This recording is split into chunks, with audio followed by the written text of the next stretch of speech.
Assalamualaikum warahmatullahi wabarakatuh.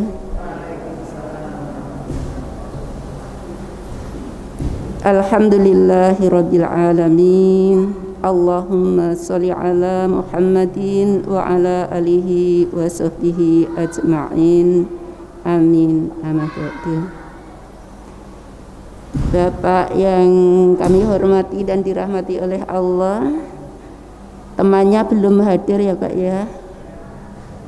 Ibu-ibu serta anak-anakku santriwati yang kami cintai dan dirahmati oleh Allah.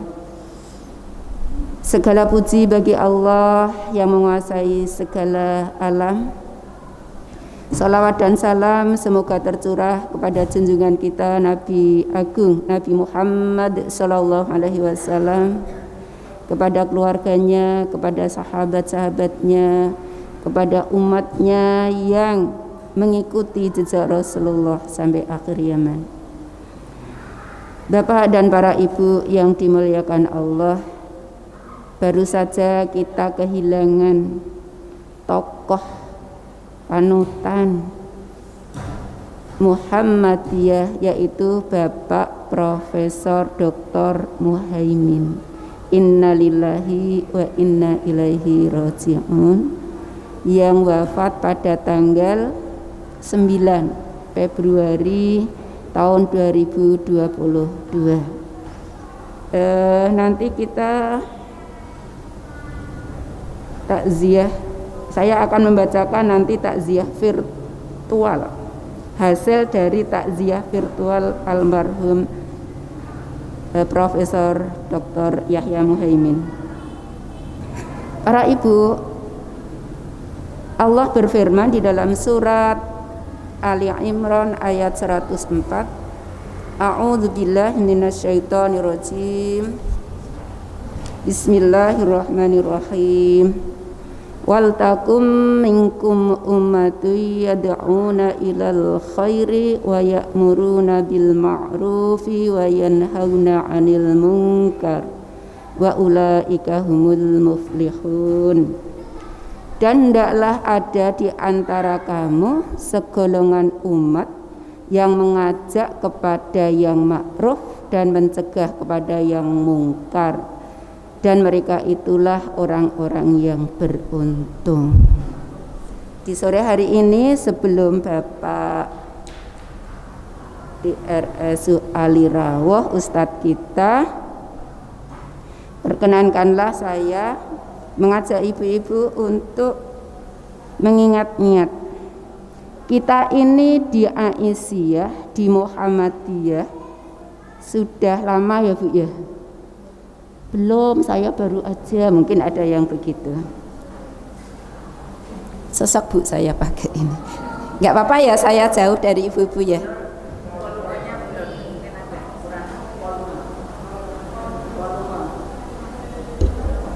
Ini terlalu besar.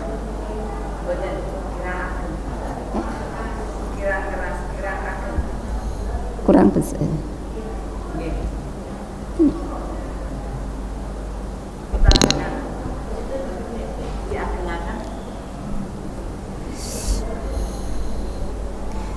Yang di luar, oh malah kurang besar, tak kira gede.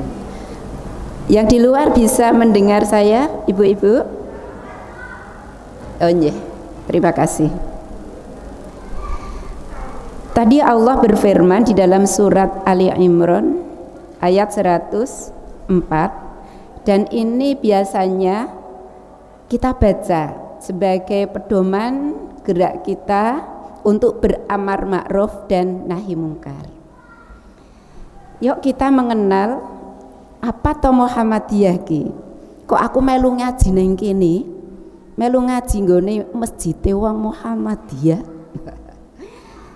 Ya karena kita orang Muhammadiyah, kita adalah pengikut Nabi Muhammad sallallahu alaihi wasallam. Ada 3 kunci untuk mengenal Muhammadiyah. Jadi untuk mengenal Muhammadiyah itu ada 3 kunci. 1, Islam. Muhammadiyah, wong Muhammadiyah ki mesti wong Islam. Nek wong Muhammadiyah kok ora Islam? Kalau yang sekolah di pendidikan Muhammadiyah ora Islam banyak. Tapi kalau orang yang sudah menjadi orang Muhammadiyah ya harus Islam. Jadi kunci pertamanya adalah Islam. Yang kedua, kunci Muhammadiyah adalah dakwah. Orang Muhammadiyah harus berdakwah, mengajak. Mengajak apa? Tadi beramar ma'ruf, memerintahkan untuk beramar ma'ruf dan mencegah kepada kemungkaran. Kunci yang ketiga adalah ijtihad. Jadi 3 kunci ini agar kita bisa mengenal Muhammadiyah. 1 Islam, 2 dakwah, 3 ijtihad. Kemudian Islamnya orang Muhammadiyah itu yang bagaimana? Yaitu Islam yang membawa kedamaian. Jadi orang ngaji dalam Muhammadiyah damai, menyiarkan Islam dengan damai, teduh, mampu menyelamatkan dunia sampai akhirat. Damai, teduh, mampu menyelamatkan dunia sampai akhirat. Maka bisa dikatakan bahwa dakwah Muhammadiyah itu tidak mengedepankan kekerasan, tapi tidak berarti lembek. Jadi tetap tegas, tetapi tidak mengedepankan kekerasan. Santun orang Muhammadiyah itu. Tokoh-tokoh Muhammadiyah seperti yang telah dipanggil oleh Allah, Bapak A.R. Fakhruddin. Itu beliau sangat sederhana, sangat santun, sangat bijaksana. Mungkin ibu-ibu pernah mendengar cerita tentang Bapak A.R. Fakhruddin ketika berkunjung di Jawa Timur di sebuah pondok pesantren. Kemudian pondok pesantren milik saudara kita ya, milik Nahdlatul Ulama begitu. Beliau menjadi tamu, dipersilahkan untuk menjadi imam. Karena beliau mengetahui bahwa di masyarakat pondok itu sholat tarwehnya adalah 20 dan 3, berarti 23 rakaat, 20 sholat tarawihnya ditambah 3 witirnya. Maka Bapak A.R. Fakhruddin tidak memaksakan kehendak untuk sholatnya 8 wae, tidak, tetapi memberikan, bertanya kepada para makmum, bapak-bapak, ibu-ibu, kalau bahasa kita tarawih berapa rakaat ya? 23 Pak Yai. Oh nggih. Tadi 23 nggih. Nggih. Pun mantep nggih. Nggih. Kemudian Pak AR ngimami. Beliau mengimami, menjadi imam dengan khusyuk, tumak ninah, 2 rakaat salam, tapi setiap rakaat surate dawu-dawu, tartil membacanya. Salam, berdiri lagi 2 rakaat salam, 2 rakaat salam, sampai 8 rakaat sudah malam. Bagaimana bapak-bapak, ibu-ibu, kita lanjut menjadi 23 rakaat, 20 rakaat nanti tambah 3, ini baru mendapat 8. Apa langsung witir? Langsung witir mawon Pak Yai.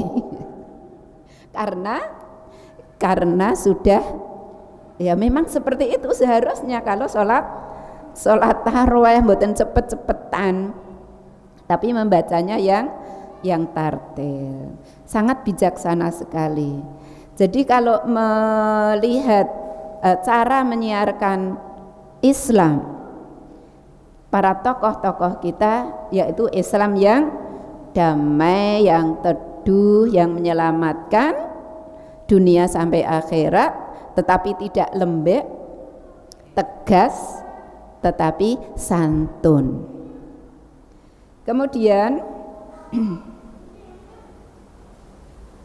Muhammadiyah itu tidak terikat atau tidak mengikatkan diri terhadap mazhab apapun. Jadi Muhammadiyah berdasarkan dalam Al-Quran dan Sunnah. Saya ulangi, Muhammadiyah tidak terikat dan tidak mengikatkan diri terhadap mazhab apapun kecuali apa yang ada dalam Al-Quran dan Sunnah. Islam yang rahmatan lil alamin, yang memberi penghidupan dimanapun Muhammadiyah tumbuh, maka akan terlihat bahwa Muhammadiyah selalu memberi manfaat bagi lainnya. Ibu-ibu bisa mirsani bagaimana Muhammadiyah di daerah-daerah, di sini saja misalnya, alhamdulillah yang dipelopori oleh para pimpinan-pimpinan. Kalau di sini ya Bu Huning, sangat bermanfaat sekali dirasakan oleh masyarakat dengan dimotori oleh Lazismu, yang dana dari Lazismu adalah dari ibu-ibu dan bapak-bapak semua, yang manfaatnya bisa dirasakan oleh masyarakat. Ada Jumat berkah, ada Ahad pagi setelah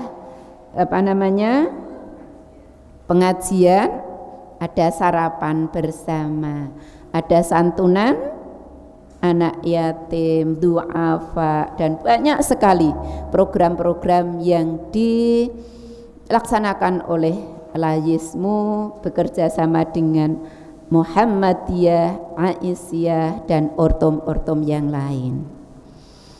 Kemudian tadi yang nomor 1 ya Bu ya, Islam yang teduh, yang rahmatan lil alamin, tidak mengedepankan kekerasan, tidak terikat dan mengikatkan diri dengan madhab apapun kecuali berpedoman kepada Al-Quran dan As-Sunnah. Ciri yang kedua adalah dakwah. Muhammadiyah pasti dimanapun berada akan mengadakan dakwah. Dakwahnya lewat apa Bu? Pengajian-pengajian. Seperti di sini setiap Rabu sore, Ahad pagi, Rabu sore, Jumat sore, yang dikaji apa? Al-Quran dan As-Sunnah. Al-Quran beserta tafsirnya, kalau Jumat As-Sunnah, ahadits dengan maksudnya. Alhamdulillah Ustadz kita sudah rawuh. Dan yang ketiga adalah tajdid. Ada 2 macam tajdid. Yang pertama berarti pembaharuan dalam arti mengembalikan kepada keasliannya atau kemurniannya. Ialah bila tajdid itu sasarannya mengenai soal-soal prinsip perjuangan yang sifatnya tetap tidak berubah-ubah. Dan yang kedua berarti pembaharuan dalam arti modernisasi, ialah bila tajdid itu sasarannya mengenai masalah seperti metode, sistem, teknik, strategi, taktik perjuangan, dan lain-lain. Dan itu bisa berubah-ubah disesuaikan dengan situasi dan kondisi ruang dan waktu. Demikian para ibu, ciri Muhammadiyah yang bisa kita pahami baru sedikit ya Bu ya. Besok akan dipaparkan lebih banyak lagi ketika perempuan mengaji pada tanggal 30 Maret secara virtual yang akan kami mohon nanti kepada Bapak Suali untuk menjelaskannya. Jadi kami mohon besok ibu-ibu semua untuk mengikuti perempuan mengaji karena penyelenggaranya adalah Demak. Wabillahi taufiq wal hidayah. Assalamualaikum warahmatullahi wabarakatuh. Monggo Ustadz, sudah ditunggu ibu-ibu sejak tadi.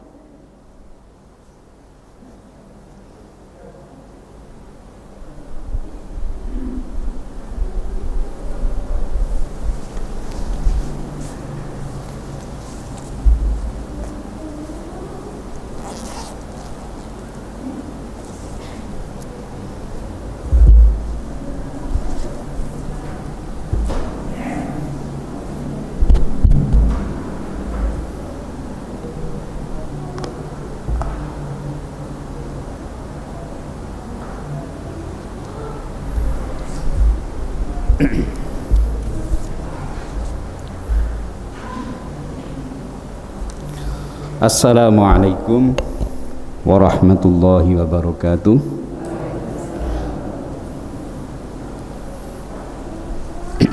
Alhamdulillahi rabbil alamin, alladzi arsala rasulahu bil huda wa dinil haq yudhhirahu 'ala ad-dini kullih wa kafa billahi syahida. Asyhadu an la ilaha illallah wahdahu la syarika lah wa asyhadu anna Muhammadan abduhu wa rasuluh. Allahumma salli wa sallim wa barik ala nabiyyina Muhammad wa ala alihi wa ashabihi wa man tabi'ahum bi ihsanin ila yaumil mi'ad. Wa qala Allah ta'ala fi kitabihil karim, a'udzu billahi minasyaitonir rajim, wa ma atakumur rasul fakhudhuhu wa ma nahakum anhu fantahu.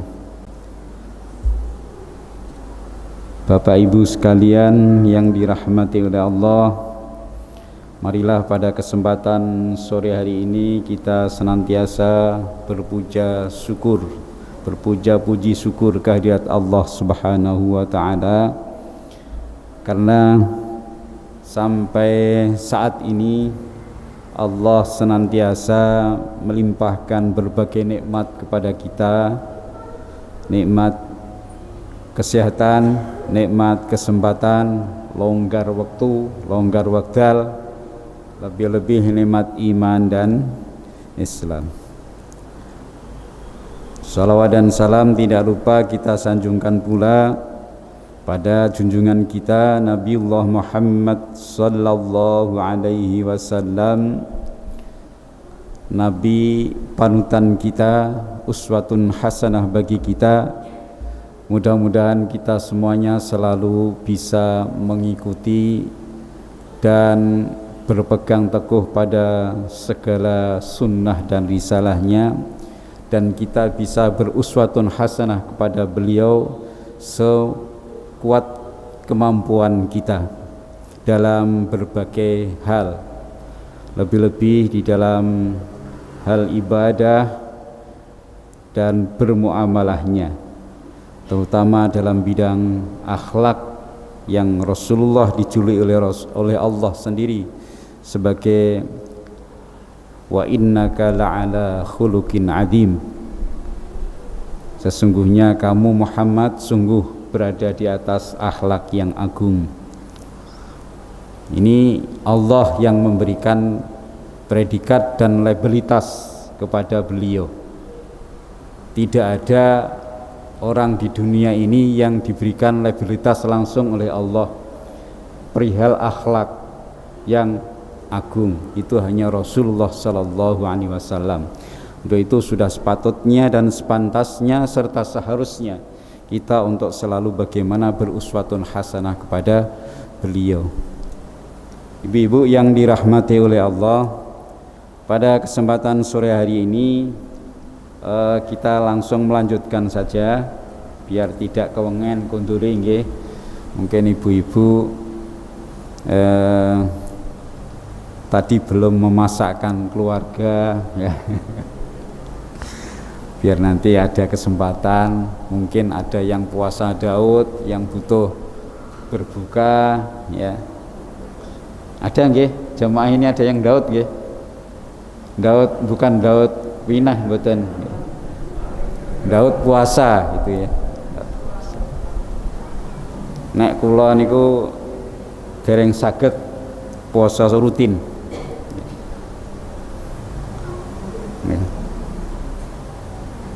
Terus terang saja saya memang belum bisa. Jadi mungkin lebih aktif ibu-ibu, bapak-bapak yang puasa sunnahnya daripada saya. Ya. Tapi mudah-mudahan di amal-amal yang lain juga sama dengan bapak dan ibu sekalian mungkin ya. Ibu sekalian, marilah ngaji kita ini kita jadikan ngaji yang penuh semangat, penuh gembira begitu ya. Semangat berangkat, gembira ketika mendapatkan ilmu. Nah, paling tidak itu. Jadi berangkatnya semangat, penuh motivasi yang didasari dengan iman yang benar. Kemudian mendapatkan ilmu sangat gembira karena mendapatkan penguat daripada amal ibadah kita. Mudah-mudahan itu. Bapak Ibu sekalian, kita masih di dalam babun fil amri bil muhafadzati ala sunnati wa adabiha. Ya, saya masih diberkutat di bab itu karena masih beberapa hadis yang harus kita selesaikan ya. Mudah-mudahan bisa selesai. Kita masuk pada hadis yang ke-9 kalau nggak salah setengah bulan yang lalu itu juga sudah kita jelaskan ya, karena minggu kemarin saya uzur. Hadis yang ke-9 dari bab tadi ya. Hunya kembali kepada hadis sebelumnya. Hadis sebelumnya itu adalah dari Jabir ya, dari Jabir. Hadis ini juga dari Jabir radhiyallahu anhu anna Rasulullah sallallahu alaihi wasallam amara bilaqil asabi'i was-suhfati wa qala innakum la tadruna fi ayyihil barakah. Rawahu Muslim. Nanti ada riwayat lain juga, di riwayat lain Rasulullah sallallahu alaihi wasallam pernah memerintahkan untuk menjilat atau mengulum ya. Bahasanya apa itu? Jari-jari was-suhfati. Jadi apa bahasanya? Menjilat, ya menjilatlah. Menjilati atau ngresi nganggo ilat niku lho Bu. Nggih, menjilat ya. Bukan menjilat pada atasan. Kan bahasa makanya menjilat pada atasan itu jelek ya. Tapi Rasulullah ini suruh menjilat jari-jari kita ataupun piring makan kita ya. Waqala, dan beliau juga bersabda, innakum la tadruna fi ayyil barakah. Sesungguhnya kamu sekalian itu tidak mengetahui di manakah makanan itu yang ada berkahnya.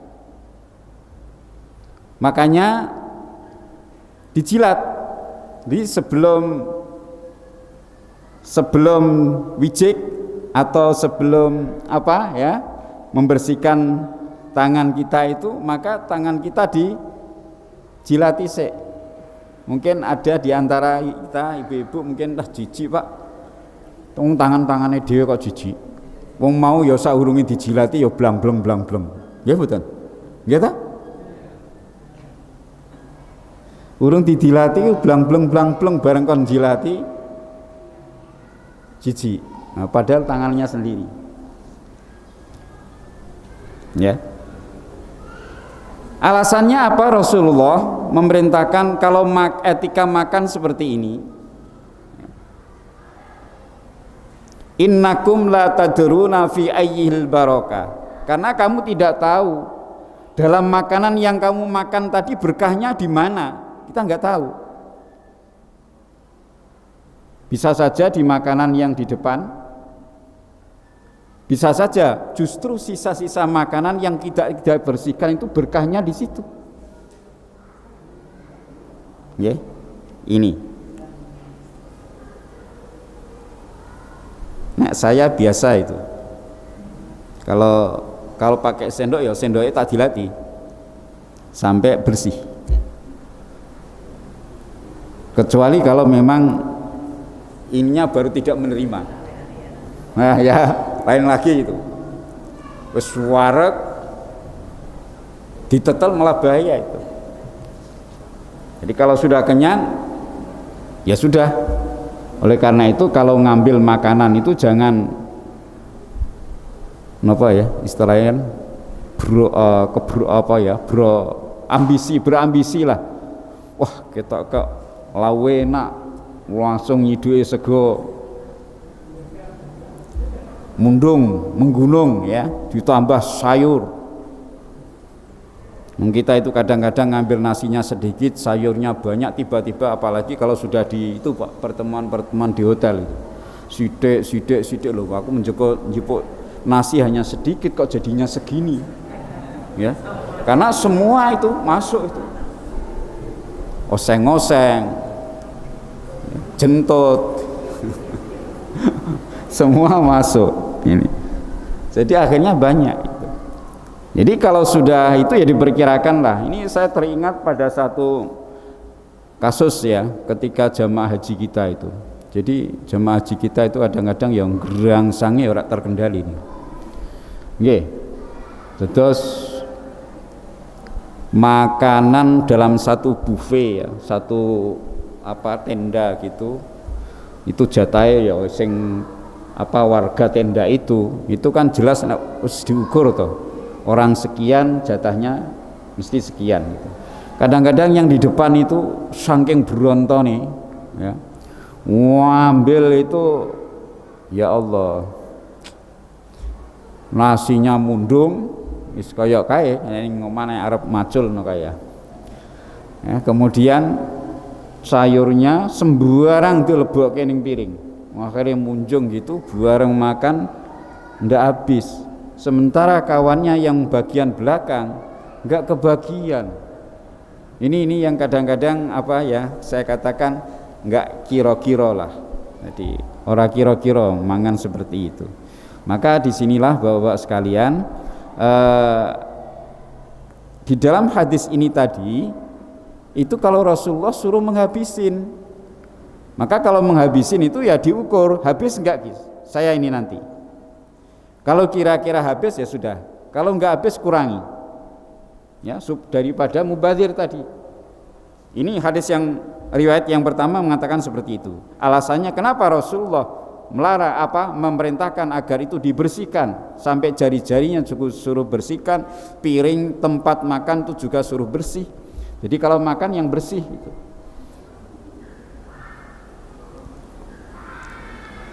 Kecuali kalau tulang ikan itu ya jangan dibersihin lah. Apalagi kita nyun sewu Pak, kita yang sudah tua itu kan dengan tulang kan ya rada eman-eman untune lah ya. Wa fi riwayatin lah, dan di dalam riwayatnya Imam Muslim yang lain juga dikatakan, idza waqa'at luqmatu ahadikum falyakhudha falyumit ma kana biha min adza wal yakulha wala yada'ha lisyaitani wala yamsah yadahu bil mandili atau bil mindili hatta yal'aqa asabi'ahu fa innahu la yadri fi ayyi ta'amil barakah. Ini dalam riwayat lain, versi riwayat lain seperti itu. Jadi sama-sama riwayatnya Muslim, tapi di riwayat yang lain dikatakan seperti ini. Apabila, ini juga melengkapi riwayat yang pertama. Apabila makanan salah seorang di antara kamu ada yang jiglok napa Bu? Jatuh. Jiglok niki basa Kudus niku. Nah, sebelum 5 menit, belum 5 menit gitu ya, biasanya gitu. Apabila makanan salah seorang di antaramu itu jatuh, falyakhudha, hendaknya dipungut, diambil. Falyumit maka nabiya min adza, kemudian bersihkan mana makanan yang kena kotoran. Yang kena kotoran dibersihin. Wal yakulha, dan makanlah sisanya yang bersih. Wala yada'ha lisyaiton, jangan biarkan makanan itu untuk konsumsi setan. Wala yamsah yadahu bil mindil, janganlah kau usap tangan, ya. Wala yamsah, janganlah mengusap yadahu tangannya salah seorang di antara kamu tadi, bil mindili, dengan sapu tangan, hatta iqa asabi'ahu, sehingga dia ngelamudi, jilati jari-jarinya. Fa innahu la yadri, sesungguhnya dia itu tidak tahu fi ayyi ta'amil barakah, di makanan yang mana yang ada barokahnya. Makanan yang dipangan itu tadi yang barokahnya di mana kita nggak tahu. Maka suruh bersihkan, suruh ngelabuti tadi. Jangan-jangan justru yang ada tertempel di jari kita atau di pojok piring kita itu, justru itulah barokahnya di sana. Ini sementara saya terjemahkan dulu Bu hadisnya, ya, seperti itu. Jadi sudah sedikit kita memahami dari terjemahan ini. Jadi nek ma'am paling tidak ini bisa kita jadikan nek mangan, nek dahar, kita dahar itu ya Pak ya Ibu ya. Jadi kita itu ya diukur lah, kira-kira nanti bisa habis. Ya, mafhum mukhalafahnya kan seperti itu. Jangan sampai makan yang selalu, ya. Jadi selalu kita itu enggak habis makanan itu. Ya. Ya syukur-syukur ijono sing neruske umpamane, anake, bojone, putune gelem neruske ya. Nek ora kan mubazir itu. Maka ukurlah makanan kira-kira ini yang saya makan itu bisa habis tidak? Lebih baik Bu ya, lebih baik tanduk tinimbang nyiso. Nah kan gitu. Lebih baik tanduk tinimbang nyiso. Biarinlah orang mengatakan mangan kok selalu tanduk rakus, ya ndak apa-apa, daripada nguame akeh siso mubadir itu. Ya, tidak semua orang mau menghabiskan sisa kita. Kadang-kadang suami ya nggak mau kan, istri juga nggak mau sisa kok, kan gitu kan. Apalagi anak-anak kita, cucu-cucu kita. Ya. Wa fi riwayatin, di dalam riwayat yang lain juga, inna syaitana yakhduru ahadakum inda kulli syai'in min sya'nih, sesungguhnya setan itu akan hadir di tengah-tengah salah seorang di antara kamu dalam segala hal, hatta yakhdurahu inda ta'ami, sehingga setan itu juga akan menghadiri atau mendatangi salah seorang di antara kamu ketika makan. Ya, makanya Rasulullah itu kalau makan apa Bu doain? Bismillahirrahmanirrahim. Kenapa? Allahumma barik lana fima razaqtana wa qina adzabannar. Setannya melayu mesti. Karena merasa akan dimakan dia. Ya. Jadi karena apa? Setan itu selalu menyertai kita, hadir di kehidupan kita. Maka segala sesuatu yang akan kita lakukan, kita jangan lepas dari doa. Karena apa kata Rasulullah tadi? Yahduru ahadakum inda kulli syai'in min sya'ni. Dalam segala pekerjaan dan ehwal apapun yang dilakukan oleh manusia itu, setan itu akan mengikuti. Maka segala sesuatu pekerjaan kita termasuk makan pun Rasulullah juga menyarankan agar berdoa. Gitu ya. Fa idza saqatat min ahadikumul luqmatu falyumit ma kana biha min adza. Apabila makanan salah seorang di antara kamu ada yang jatuh, maka hendaklah kau pungut. Ya, artinya yang mungut bukan orang lain, ya orangnya sendiri ya. Hendaklah dia memungut maka nabiya, apa yang ada min falyumit, hendaknya dia membersihkan maka nabiya min ada, makanan yang kena kotoran tadi, dibersihkan. Falyakulha, hendaklah dia memakan makanan itu, wala yada'ha lisyaiton, dan jangan meninggalkan atau membiarkan makanan itu untuk konsumsi setan. Nah, ini 3 versi riwayat yang saling melengkapi. Ya. Kalau yang awal tadi Rasulullah hanya memerintahkan agar membersihkan jari jemari kita yang untuk makan. Kalau Rasulullah itu makannya kan dulu dengan 3 jari. Karena yang dimakan apa? Yang dimakan kurma, yang dimakan roti, yang dimakan daging. Ya. 3 jari bisa lah, kita ini kalau ikut-ikutan 3 jari, wong kita makan itu nasi ya. Nah, makan sop soto masa sampai 3 jari gitu. Ya. Jadi kalau persoalan 3 jari, 4 jari, 5 jari itu persoalan kondisi. Kalau yang kita makan mungkin kurma bisa kita jari, ya 3 jari begini bisa. Ya. Yang kita makan roti bisa 2 jari, tahu petis bisa 2 jari, ya kan? Molen bisa 3 jari, ya kan? Zaman Rasulullah itu yang dimakan kurma, roti, daging, ya kan? Itu. Nih. Tapi Rasulullah yang paling harus kita perhatikan, kenapa kita suruh mengelamudi atau menjilat jari-jari kita?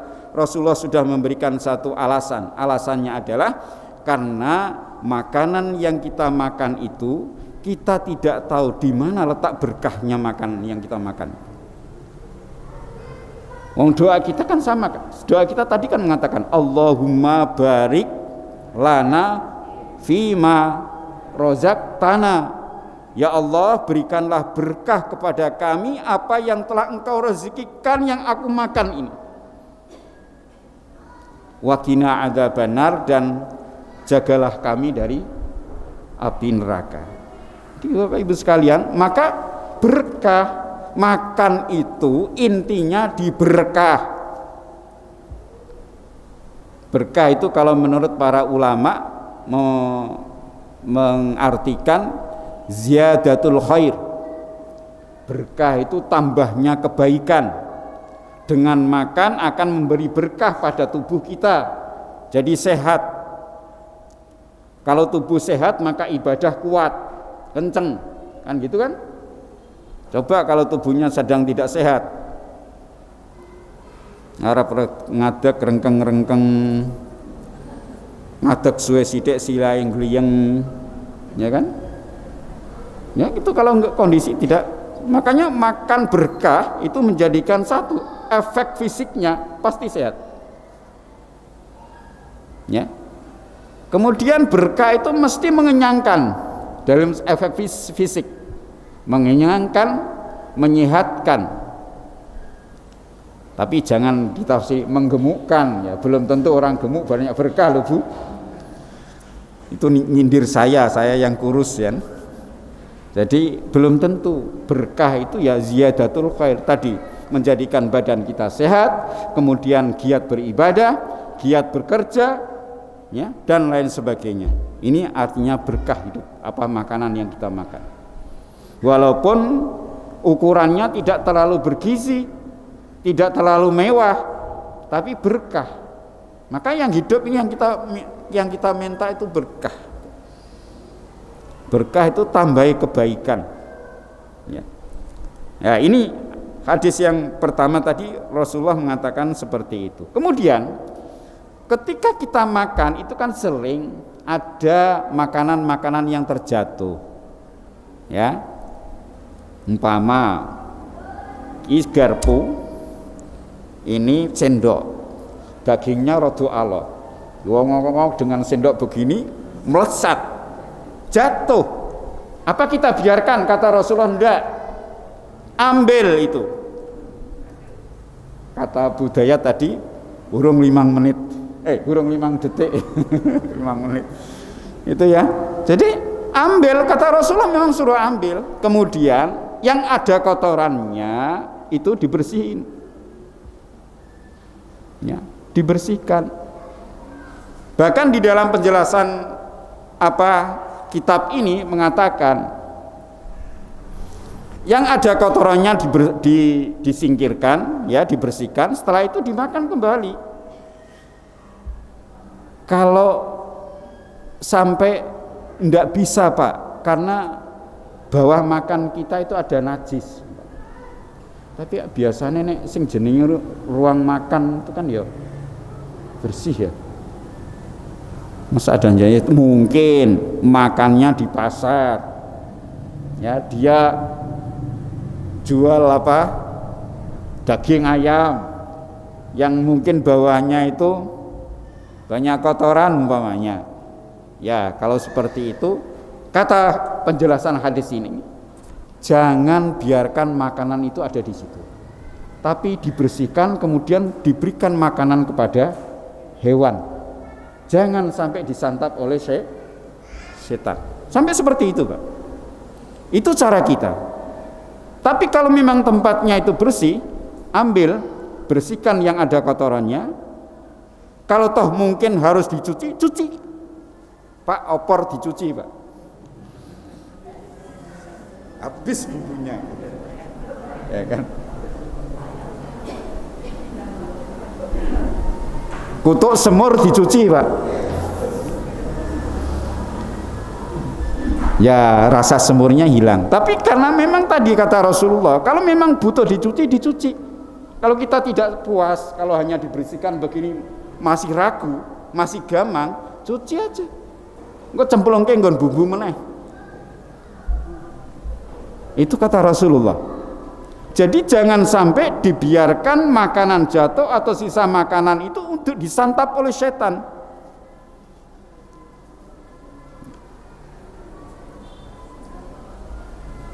Di dalam riwayat yang lain, setan itu sukanya tulang, Pak. Maka kalau ada tulang, jangan biarkan tulang itu berserakan. Berikan pada kucing-kucing kita atau hewan piaraan kita yang mau tulang. Nyun sewu, Pak, kula niku sering, ya. Nyun sewu, ini contoh saya saja lah, bukan orang lain. Makan ikan atau makan ayam di warung, itu tulang-tulangnya sering saya bawa pulang. Saya yakin di warung itu nanti pun akan begitu saja dibuang.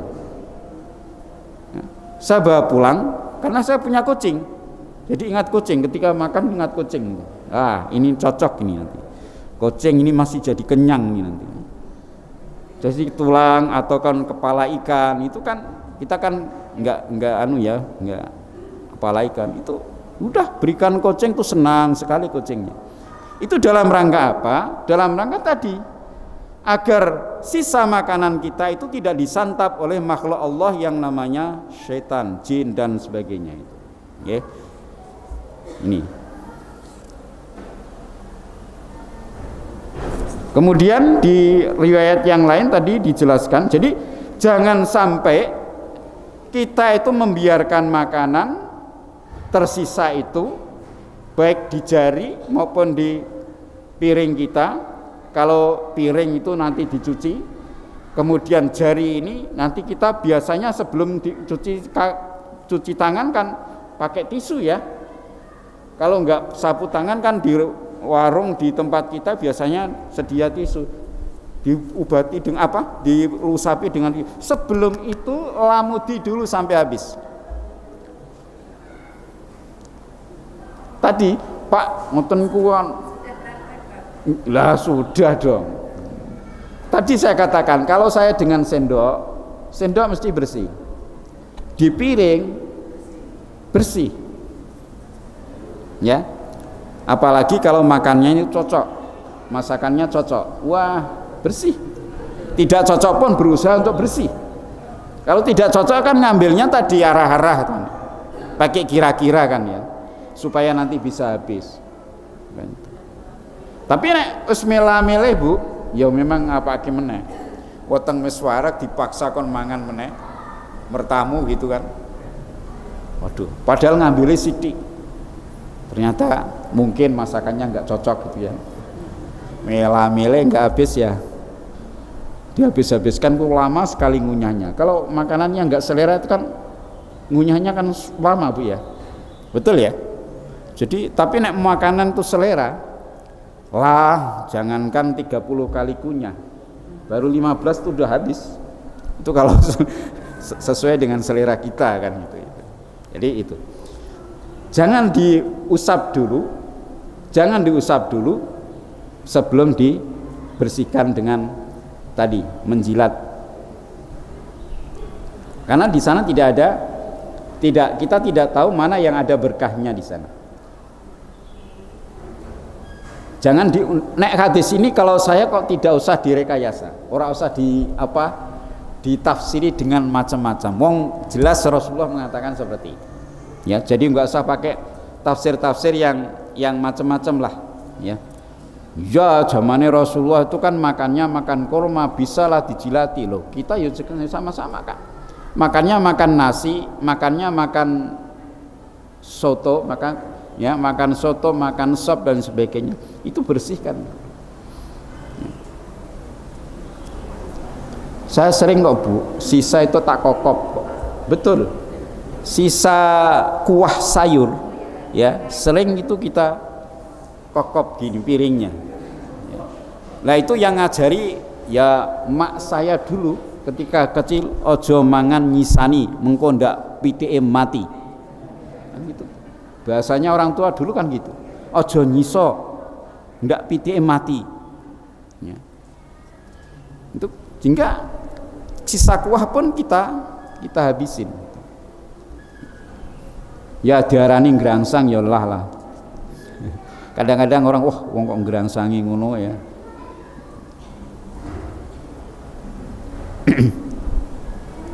Sama di riwayat yang ketiga juga sama. Setan itu akan selalu mengikuti kita di mana kita berada. Ya. Jadi yahduru inna syaitana yahduru ahadakum inda kulli syai'in min sya'ni.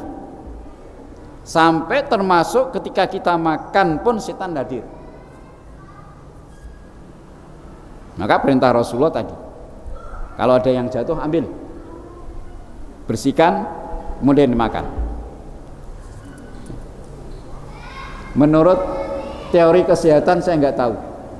Monggo. Perintah Rasulullah, hadis Rasulullah seperti ini kira-kira gimana? Bisa terima atau bagaimana? Perintahnya Rasulullah kan bukan langsung suruh makan.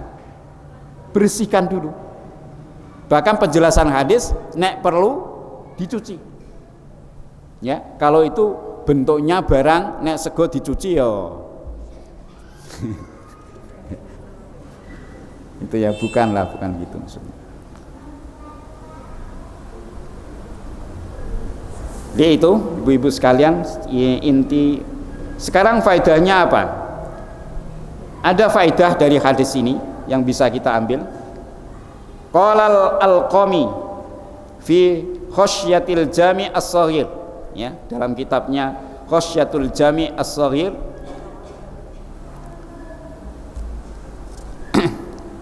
Qala syaikhu suyukhina yakni al-Hafidz al-Asqalani.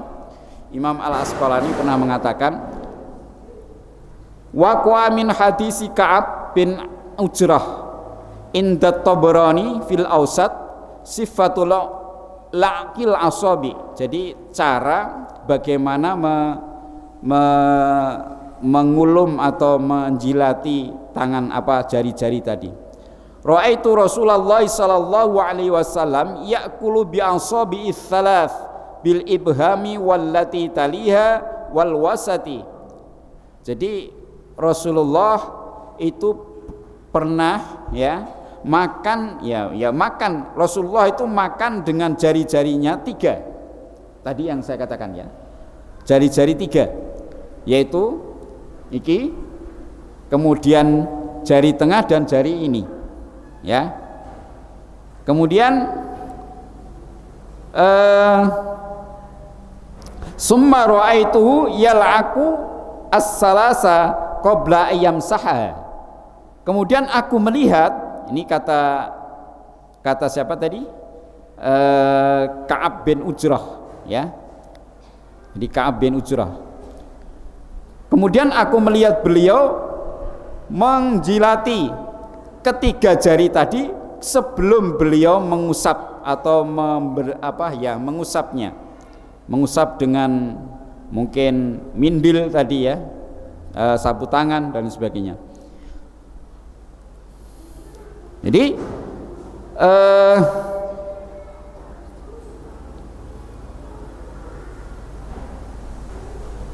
ini hikmah alasannya ataupun faidah yang diambil berdasarkan perilaku Rasulullah. Rasulullah menjalankan seperti ini. Jadi sebagaimana yang disaksikan di dalam hadis dari Ka'ab bin Ujrah tadi. Jadi Rasulullah betul-betul makan itu dengan jari 3, karena tadi kenapa makan dari 3? Rasulullah makannya kurma, makannya roti, makannya daging, kan gitu ya.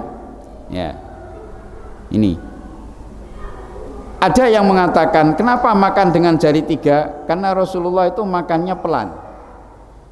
Jari 3 itu menunjukkan bahwa Rasulullah itu makannya tidak rakus, Jadi orang rakus itu kan jari 5 masuk semua. Kalau kita lihat anak-anak kita yang kecil, masih kecil itu kan, kalau makan kan gini, kerakup gini. Kalau kita kan masih jari 5 tapi masih pakai etika. Tapi kalau anak kecil enggak, gini langsung, Jadi artinya apa? Jari 3 itu filosofinya Rasulullah itu kalau makan pelan dan sedikit-sedikit, ora ketok gerangsang dan rakus. Itu ada yang menafsirkan kenapa Rasulullah di dalam hadis dikatakan makan itu dengan jari 3. Itu bukan semata-mata jari 3, tapi menunjukkan bahwa Rasulullah itu makannya pelan dan tidak serakah, tidak rakus. Itu ibu-ibu sekalian yang bisa kita sampaikan pada kesempatan sore hari ini.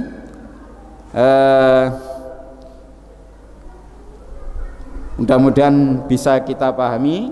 Monggo, mau dipraktekin memang harus dipraktekkan, karena ini hadisnya sahih, Jadi akhrajahu Muslim, Jadi monggo. Kalau kira-kira kok masih jijik dilatih, gitu kan. Kalau kira-kira masih kok ketok Pak dilatih lah, dilatih. Mungkin ada yang bertanya, silakan. Ada yang tidak setuju, monggo. Oke, kalau tidak mari kita akhiri jumpa kita pada sore hari ini. Satu hadis saja, nanti kita lanjutkan pada hadis yang berikutnya. Insya Allah di bab ini masih ada 3 hadis, 3 hadis selesai. Nanti ganti bab baru. Demikian, mari kita akhiri dengan doa kafaratul majlis. Bismillahirrahmanirrahim. Subhanakallahumma wa bihamdika asyhadu an la ilaha illa anta astaghfiruka wa atubu ilaik. Walhamdulillahi rabbil alamin. Billahi hidayah wa taufiq, nasrun minallahi wa fathun qarib wa basyiril mu'minin. Wassalamualaikum warahmatullahi wabarakatuh.